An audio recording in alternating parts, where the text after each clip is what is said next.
Quando nós estudamos os pedidos eles devem ser certos e determinados, falando da parte dos determinados, o Código Civil ele traz no artigo 324, parágrafo 1º, algumas exceções que esses pedidos eles na modalidade determinado eles podem ser pedidos formulados de forma genérica. E quando ele fala lá no inciso 1, ele traz que esses pedidos eles podem ser aplicados, esses pedidos genéricos, em situações de pedidos universais. Então, por exemplo, quando eu vou comprar uma casa, um apartamento, naquela modalidade porteira fechada, com tudo que tem dentro, com os guarda-roupa, com cama, com geladeira, com tudo, não é possível mensurar exatamente tudo que tem ali dentro. A quantidade de panelas, de pratos, de cadeiras, de mesa, de tudo. Não é tão simples assim, não é possível. Então, nessa forma, é possível utilizar um pedido elaborado de forma genérica, pautado no artigo 324, parágrafo 1º, inciso 1. Já o inciso 2, ele se refere a situações de quando o ato fato jurídico eles não podem ser determinados. Então, um exemplo bem simples em relação a isso é quando acontecem acidentes. Aconteceu um acidente de trânsito, por exemplo, e eu causei uma lesão no corpo da pessoa e ela vai precisar de cirurgia, internação, fisioterapia, reabilitação, acompanhamento psicológico pelo trauma causado ali no acidente. Então, os acontecimentos durante esse ato-fato, não é possível determinar em valores quanto que será gasto pela pessoa para eu poder reparar esses valores, né? Determinar esses valores. Então, esse pedido ele pode ser formulado dessa forma genérica, pautada no artigo 324, parágrafo 1º, inciso 2, do Código de Processo Civil.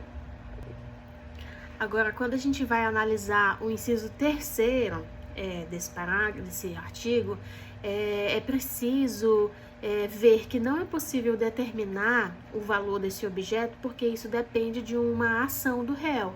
Então, por exemplo, se é uma ação de despejo, eu preciso saber em quantos dias, qual é o tempo, o período que ele ainda vai permanecer lá no imóvel, para que seja determinado o valor dos dias que ele esteve ocupando o imóvel, para acontecer um despejo e aí eu conseguir determinar o valor da causa. Então, isso daí eu dependo da ação do réu.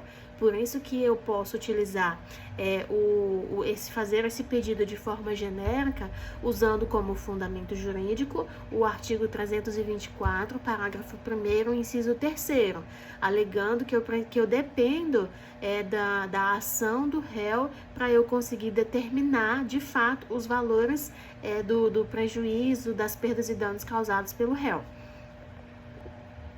E nessas situações, dessas obrigações de fazer e não fazer, é possível que esses pedidos eles sejam feitos para que esse processo de liquidação ele seja realizado. Tudo, muitas das vezes, depende do comportamento do réu, conforme o artigo 324, parágrafo 1º.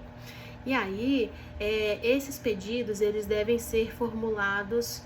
Existem duas formas, né, desses pedidos serem formulados quando é preciso usar esse pedido de forma genérica, que é a liquidação por cálculos, que essa liquidação por cálculos ela é elaborada pelo autor da ação. Então, ele vai fazer o cálculo ali da atualização monetária quando forem pedidos certos, para colocar ali na petição inicial. Mas sempre é preciso que quando esses pedidos eles forem ilíquidos, tentar converter um pedido ilíquido para um pedido líquido, para conseguir determinar o valor exato daquela causa, para ficar mais simples para o judiciário poder fazer proferir a sentença.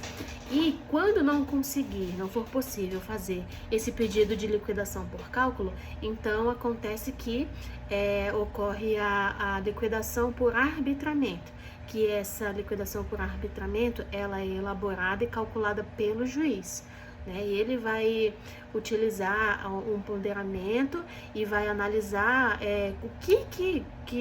qual o valor que repararia o dano causado para o autor para que seja incluído no valor da sentença. Então, esse cálculo de liquidação por arbitragem, ele é feito pelo juiz nas situações das obrigações de fazer ou não fazer.